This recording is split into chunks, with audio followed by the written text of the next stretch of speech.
Go. Streaming from South Africa to the world. This is the Stonks Go Moon podcast. What just happened? We break it down so you don't have to.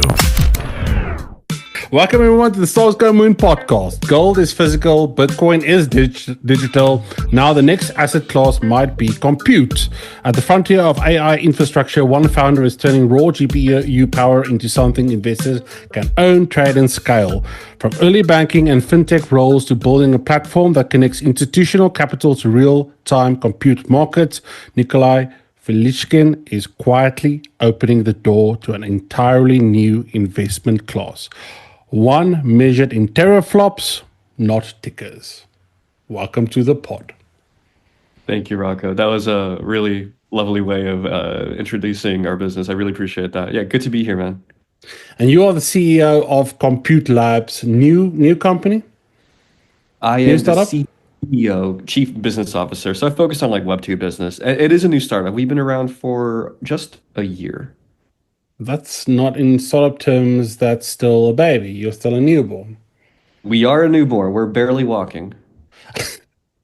So when most people think of GPUs, I think of like a cost center or like a tech spec or something that I need in my laptop. And I don't think of it as an asset class. So what flipped the switch for you to say, hey, something like GPUs, computations, how can I invest in this thing?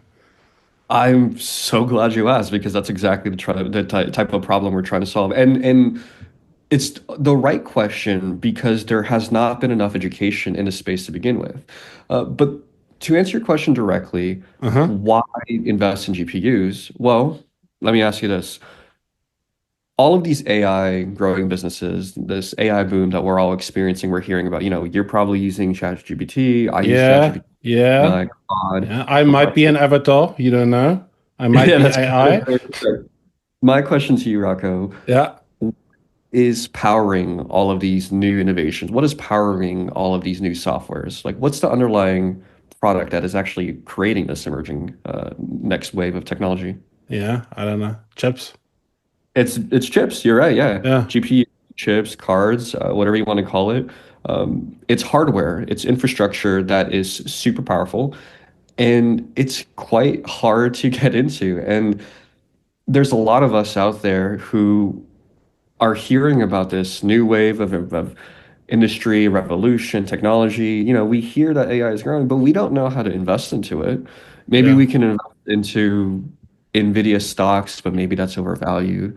Maybe we can invest into some of the AI companies if we can get our hands on it. But that's just like investing into a business that can go up or down based on whatever. But that's like a stock. That's traditionally, I see what you're getting at. It's a stock. It's not a thing per se. That's right. You're investing into equity into a business, and that's okay. There's nothing wrong with that. Yeah. But me as like a fundamentals kind of person, I like to think about like how do we get into the core asset that actually powers everything, and then secondly, what is the underlying commodity that is actually growing this business? And for us, we believe that the commodity or the underlying asset for this emerging AI industry is the compute asset. So that's why we decided like, hey, when semiconductors were this growing emerging business, what was the underlying asset for semiconductors? That was the silicon, the raw asset. Well, I mean, it's kind of hard to get into that, and that wave might be kind of getting older. So what's the next wave? Well, we think GPUs and GPUs as the underlying asset for AI. So that's why we're trying to enable this ability for all investors to get into the growth of this AI industry by just investing into the raw asset that powers it. Okay, cool. So that's sort of the thesis behind Compute Labs. But what does that look like in practice? So like how do you guys do that? Do you just go out and buy chips? I don't know. That sounds stupid, but it might be. But what is like the actual practical nature behind it? Yeah, that's a fantastic question. I appreciate that. So First off, that what you just explained is not stupid. It's not stupid. Actually, there are a ton of operators and data centers that do it just that way, and that's a fine way of doing it. Yeah. What's so interesting is that there is so much market demand that you really could just buy up a whole bunch of GPUs, put it up on a server, and you'll find customers. There's enough demand out there. However, the way we go about it is a little bit different. You can Mhm. think of us as kind of like maybe a Kickstarter, maybe a Yield Street, maybe a Republic. But effectively, we speak to data centers, or we call them Mhm. operators, these types of businesses that know how to actually use and operate on GPUs. We speak to them and we go and tell them, hey, we will help you raise 1 million, 2 million, 5 million, $10 million, whatever they need to build their server cluster. We will go out and put it on a private placement, meaning that we will put together the marketing material, we will put the financial modeling together, and then we go and look for investors that will actually want to buy into that GPU cluster. Each deal is different. So some server clusters, because of their region, higher in energy cost, lower energy cost, they might offer like a 20% IRR. Some might offer a 40% IRR if it's like a really good deal. Mhm. And then others will offer like a reasonable 10% IRR. Um, and our job is just to make sure that operators or data centers have the capital they need in order to scale their businesses and serve their customers. But on the other side, our job is to make sure that investors have a product that is giving them a reasonable return on investment. So, how many clusters are there approximately in the continental US? As a whole, Yeah, as a whole. Well, what is it? I'm just trying to get a sense of how big is this business. yeah, I mean, that's I don't have the data with Okay. me. However, the last data input that I've seen was that I believe the GPU business is growing like a $400 billion industry as of 2026 or something like that. It's a massive industry that is only exponentially getting bigger and bigger. Yeah, because Bitcoin mining operators are also shutting down and getting into that business, isn't that? That's what I read at That's least. it's a really interesting anecdote. Yes, significant amount of Bitcoin miners are transitioning from a Bitcoin mining business Mhm. onto hyperscaling AI infrastructure. That is correct. Okay. So business is only going right and up. Yeah. That's Yeah. basic. Yeah, All yeah. right. There are so many players emerging out of this AI infrastructure Okay. space. It's immense. And what's fascinating is like, yeah, in some cases, like prices are getting tighter, the market is getting tighter with Mm. like serving GPUs at an hourly rate. But what's interesting is that utilization is just keeping steady and going up. These clusters, right? How do they make money? Again, maybe a stupid question, but like, who are their key customers? How do they actually generate revenue? Yeah. So when we're speaking from an operator level or a data Mm, center, mm, uh, there are many ways of receiving revenue or getting revenue. And one is, of course, you can speak directly to an AI customer, meaning yeah. a business that's launching a new model or serving a new AI project. There are hundreds and thousands of these types of companies that you can do direct contracts with. Mm-hmm. You can consider that direct to consumer, really. Mm, And then another way, which is working with marketplaces or working with channel partners. So, for example, there's a ton of marketplaces in Web3. Of course, we know there's Aether, IONET, Akash. There's a whole ton of them. And then there's similar companies in Web2 like RunPod. mm. And then there's going to be some infrastructure supply channels, kind of like um, man, I forget the name of one. But the point is that there's a lot of software layers that Mhm. are helping bring AI companies to these data centers and securing demand. Cool. Cool.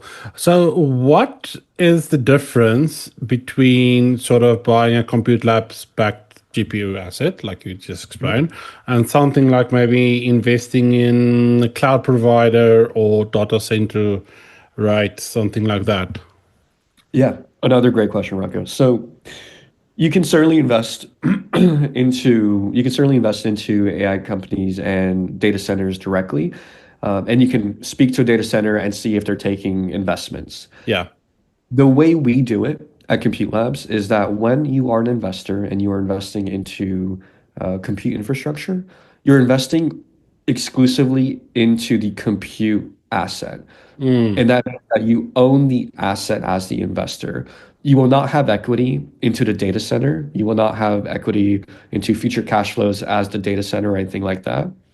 Rather, it's just that specific compute cluster that you allocated capital to.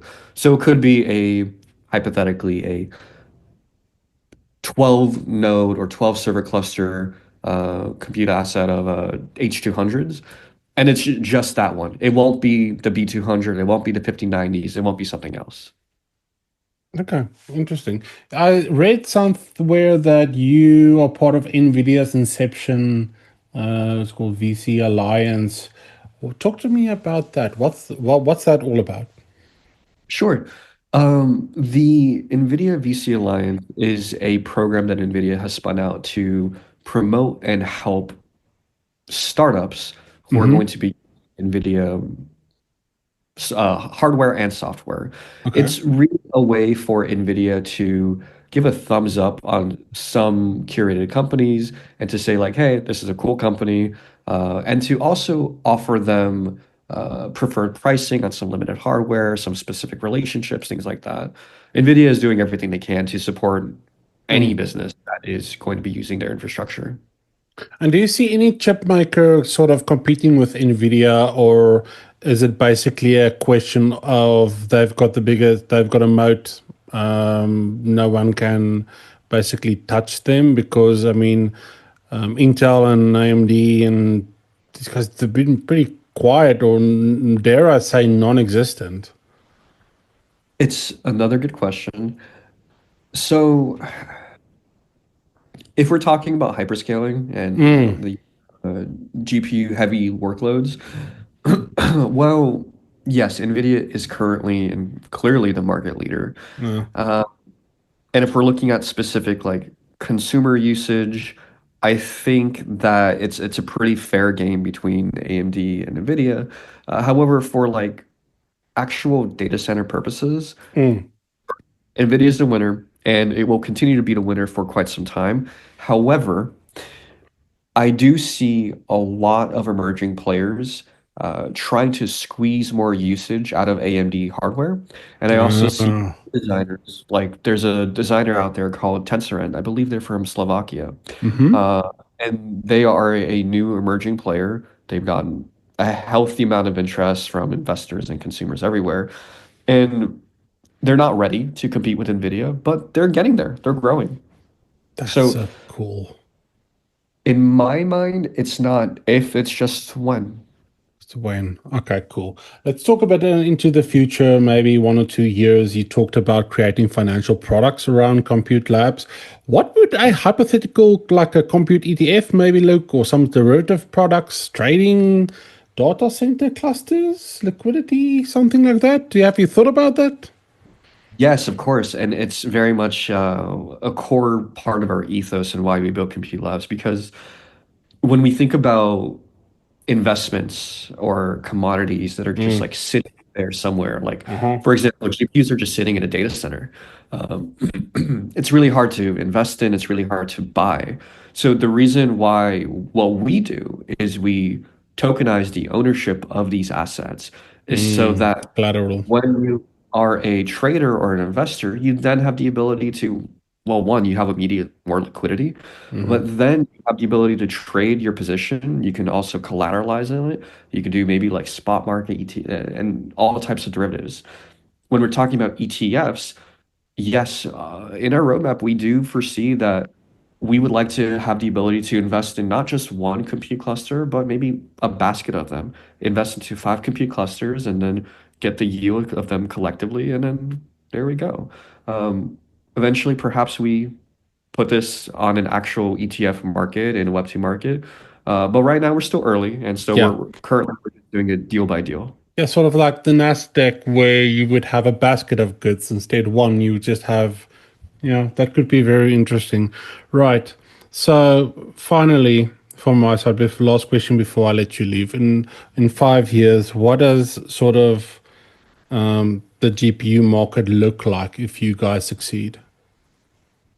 That is a really good question. In 5 years, I It's a anticipate long compute lab. time. It's a Yes, long it is, time. especially in the AI Now world. it's and this is big picture long, and it might not happen, but let's go with it.